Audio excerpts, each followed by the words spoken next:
Oke, teman-teman semua, di video kali ini gue akan ngajarin kalian step by step gimana caranya kalian bisa keluar dari yang namanya kemiskinan. Beneran, jadi sini gue mau ngajarin ilmu ya, buat kalian yang mau belajar gimana caranya kalian bisa keluar dari kemiskinan. Kali ini agak beda, gue pakai papan tulis, biasa gue kan di ruangan gue sana, enak duduk. Kali ini gue berdiri, biar gue bisa jelasin konsepnya itu lebih detail ke kalian, gimana caranya kalian bisa keluar dari kemiskinan. Karena gue liat banyak banget ya video gimana cara nabung, cara ini, aduh, menurut gue keribetan, simpang siur, yang ngajarin juga gak punya duit gitu. Jadi kalau lu belajar sama orang gembel, lu akan jadi orang gembel juga. Karena rata-rata bahkan yang kalian bayar financial advisor gitu kan, oh kasih saran finansial kalian bayar 1 juta buat waktunya gitu. Itu apa yang dia ngerti gitu. Dia aja buang waktunya ngajarin lu cuma buat uang 1 juta gitu. Jadi itu lu pahami bener-bener gitu. Ketika lu mau hire seorang financial advisor gitu yang gelarnya banyak, kok gue bayar dia waktunya ngajarin gue begini 1 juta gitu. Berarti waktunya semurah itu, berarti nggak punya duit ya. Jadi dia juga nggak tahu apa yang dia omongin. Di sini gue mau ngajarin kalian apa yang gue udah praktekin ya. Gue praktekin itu nggak cuma dari uang 1 juta jadi 10 juta, uang 10 juta jadi 100 juta, uang 100 jadi 10 M ya. Tapi dari gimana caranya gue dari uang awal gue punya 2 juta sampai sekarang di ratusan miliar. Gue akan kasih kalian ya sangat detail. Lu nggak perlu video lain, lu cuma perlu nonton satu video ini. Karena ini udah cukup detail untuk kalian bisa paham. Nah yang pertama ya, kita harus belajar tentang yang namanya human capital dan juga financial capital. Apa itu human capital? Human capital itu adalah kita kan sebagai manusia kita bisa bekerja ya, kita bisa punya income, kita bisa punya waktu, kita bisa cari duit. Nah dari human capital ini itu akan mendegradasi seiring waktu. Buat tadi bilang, oh tapi kan kita nanti bisa cari duitnya lebih banyak di masa depan. Iya betul, untuk orang bodoh ya. Tapi kita tahu manusia itu fisiknya makin tua itu justru makin turun, bukan makin naik ya. Kita secara biologis ya, kecuali nggak tahu nanti ada DNA sequencing atau teknologi yang bisa bikin kita hidup selamanya.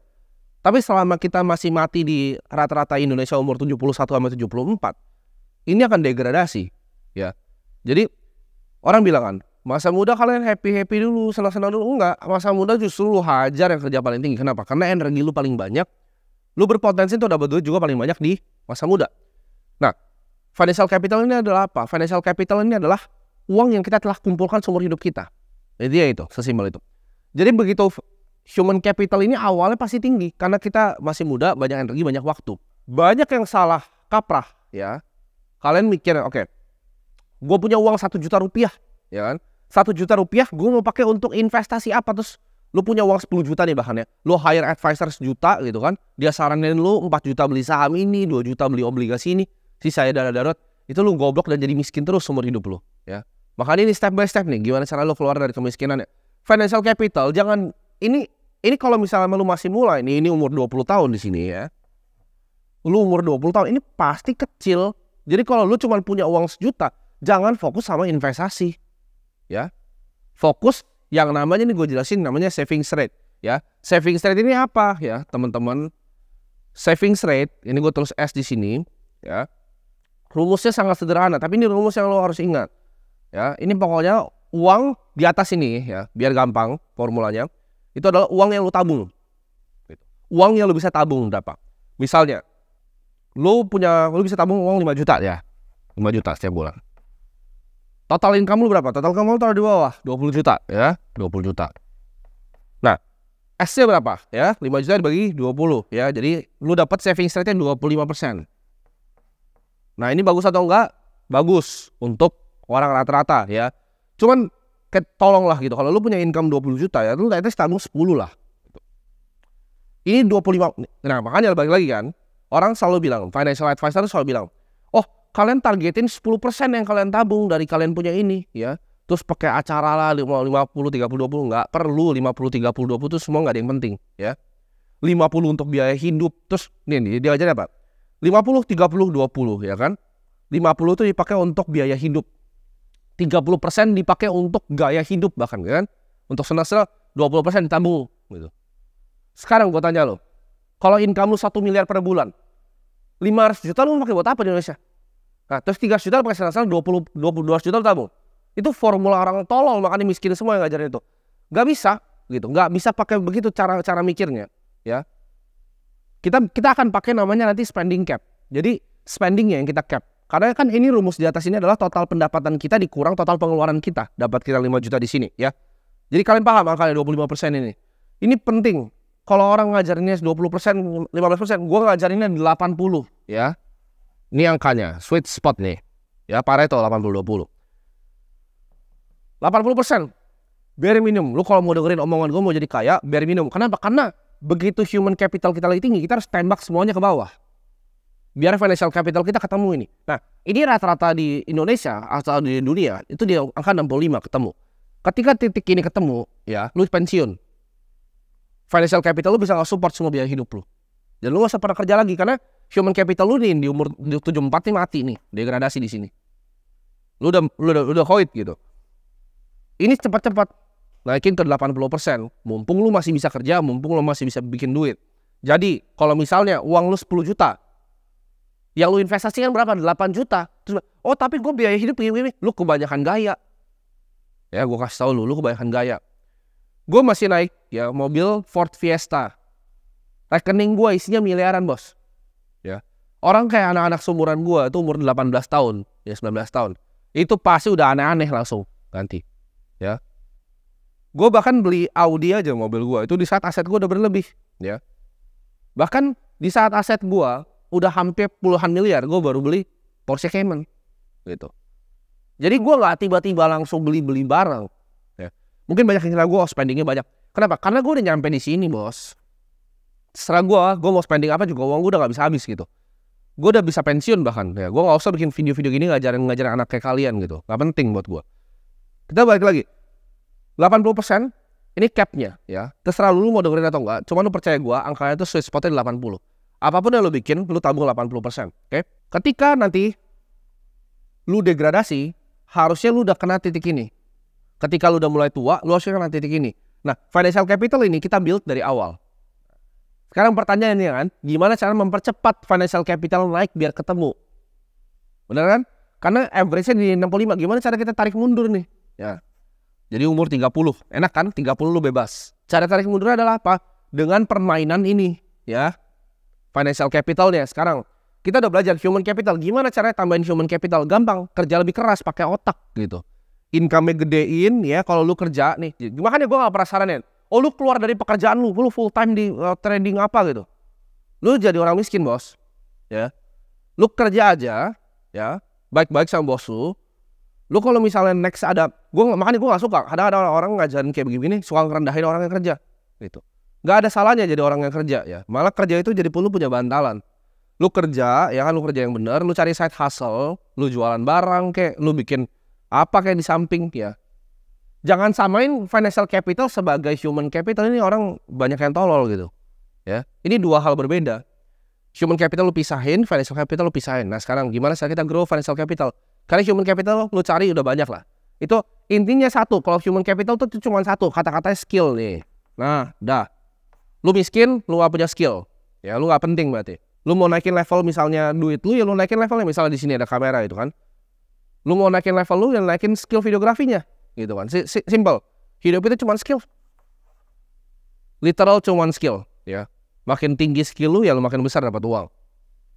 Nah kalau financial capital ini orang yang banyak buyar, ya kan, disuruh tabung dana darurat dulu, disuruh beli asuransi dan lain-lain, ya.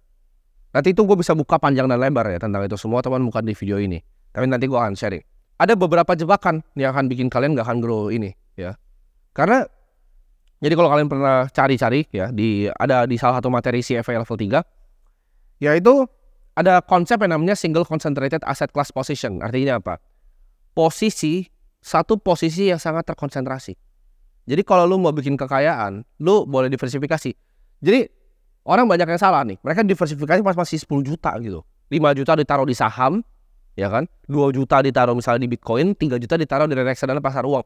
Duit lu 10 juta, bos. Apa yang lu mau diversifikasi? Itu hilang semua juga, lu cari besok bisa gitu. Lu coba pikir pakai otak deh. Lu apa yang lu mau diversifikasi uang lu cuma 10 juta, 100 juta. Apa yang lu mau diversifikasi? Itu hilang juga masuk got juga gue gak tahu gitu uang 100 juta. Jadi nggak ada yang perlu diversifikasi di uang 100 juta. Kalau uang lu sini 1 triliun ya silahkan. Nah, lu mau bikin apa kayak lu mau bikin restoran kayak lu mau bikin tempat biliar itu suka-suka lu gitu. Cuman kalau misalnya uang lu masih di sini nggak ada gunanya diversifikasi. Single concentrated asset class position. Nah, aset class kita bahas aja nih. Anggap yang ini expected risk, ini potensi returnnya. Ini resikonya deh makin besar, ini return makin besar. Makin muda umur lo, ya, makin muda umur lo mainnya di mana? Ini cash, bonds, properti, saham, kripto, main di mana? Ayo, pikir coba, main di mana? Ini resiko, ekspektasi resiko, potensi return. Gue udah bilang, harga untuk jadi kaya, ya, harga untuk jadi kaya adalah berani mengambil resiko. Jadi, mentok dong. Harga jadi kaya resiko. Masa lu mau kaya tanpa resiko? Ya lu pegang cash aja sini di bank, lu kena inflasi. Cuman apa yang terjadi dengan lu pegang cash kan? Gue udah buktiin di banyak video gue kan, ya. Bahkan gue udah tuntun kalian untuk grow financial capital. Yang gue lakukan tuh gue bantu kalian grow financial capital biar cepet naik sini nih, naik sini. Biar gak gembel-gembel amat hidupnya. Ambilnya di sini, paling pojok, ya. Single concentrated di sini. Semua dari sini lu tembak sini, ya. Jangan mikir kebanyakan. Gue udah kasih blueprintnya nih, game plannya. Lu mau keluar dari kemiskinan lu ngikutinin, pasti keluar lu dari kemiskinan. Kalau dia ngajar, oh lu 10 juta, lu taruh sini, ya. Terus lu nanti punya 2 miliar, 400 juta lu pakai untuk cicil buat beli properti kos-kosan, lu pasti jadi gembel aja. Sama kayak semua orang yang bikin itu gembel. Gak ada satu orang kaya pun yang gue lihat, oh gue mau investasi 1000 kos-kosan. Gak ada. Mereka bangun gedung, ya. Mereka gak bangun gedung kantor kayak gini, disewain lantainya. Gak ada yang mau main kos-kosan orang-orang beneran kaya. Mereka bikinnya SCBD, mereka bikinnya PIK 2, dikeruk laut jadi tanah. Itu permainannya. Bukan bikin kos-kosan ya. Tapi itu buat lain cerita ya. Intinya, lu lupain semua ini ya. Mau obligasi, properti. Memang ini resiko paling tinggi, tapi lu masih muda. What's there to lose gitu loh. Karena bukan seberapa keras kita kadang mendayung gitu. Tapi kapal lu naik apaan sih? Kalau lu kapalnya bolong lu di cash. Hah? Lu mau dayung pakai sampai tangan lu juga, mau gayung lu sampai lu ember-ember keluarin air, lu bakal tenggelam juga gitu. Tapi kalau naik speedboat di sini kan enak. Kenapa gue cepet sini? Gue naik speedboat, bos. Apalagi lu yang karyawan ya kan? Karyawan gitu. Uang lu fluktuatif nih. Uang lu tuh begini nih. Sorry. Karyawan, uang lu justru stabil bukan fluktuatif. Kayak begini. Patah kapur gua, nggak apa-apa. Ini pendapatan lu kalau karyawan ya. Kalau lu karyawan, lu harus cari investasi yang justru begini. Ya. Jangan lu cari investasi yang begini lagi, bos. Lu karyawan, lu tabungnya di sini. Gembel lu pasti seumur hidup. Tapi kalau lu cari yang ujung sini, kestabilannya cari dari gaji. Baru investasi ya lu mainin begini. Karena kenapa? Lu bisa ngambil drawdown ketika dia turun, lu bisa tembak ke bawah. Karena lu punya. Nah, makanya kalau lu bilang, oh gue bisa jadi full time trader, yes, ya itu mungkin 1% gitu kan, ya 1% bisa gitu, tapi 99% yang lain gagal. Kalau lu merasa lu spesial tuh, lu sejago itu, monggo. Tapi kalau full time trader masuknya kemana? Itu masuk tetap ke skill, human capital, jangan salah, ya full time trader itu masuknya di skill, human capital. Lu bikin hedge fund lah sana, terus lu structure di Singapura gitu kan, lu cari LP taruh duit di lu mainin, itu skill. Human capital, itu bukan financial capital. Financial capital lu apa? Management fee-nya nanti ya, dari hasil fund lu. Ini sesimpel ini. Jadi lu cari uang sebanyak-banyaknya dari human capital pas lu masih muda. Jangan mikirnya, oh nanti gua akan naik pangkat jadi direktur. Jangan gitu. Sekarang tembakin semua ke aset yang paling tinggi. Kripto. Gak mau belajar kripto, beli Bitcoin aja, percaya gua gitu. Lu beli Bitcoin aja, lu tabung ya. Berapapun pendapatan lu dikurang pengeluaran lu, 80% wajib lu tabung ya. Sesimpel itu. Lu grow terus HC-nya 80% lu tabung, lu tembakin ke bawah ya. Lu masukin ke kripto. Itu cara lu keluar dari kemiskinan dalam waktu 5 sampai 10 tahun. Lu save video ini, lu gak usah dengerin yang lain financial advisor, gak ada yang punya duit ya. Gak usah dengerin yang lain. Tonton satu video ini. Simple, ini gue jelasin bener-bener kayak gue ngejelasin anak SD gitu. Tadi sebelumnya sebenarnya gue bikin video yang kayak gini, cuman gue banyak pakai yang lebih ribet gitu. Ya, gue baru ingat ini, kalian beta aja nggak ngerti gitu. Jadi gue cari yang paling sederhana ya. Gue cari gimana caranya gue bisa gambarin paling sederhana untuk kalian. Jadi semoga bermanfaat videonya, semoga kalian bisa keluar dari kemiskinan.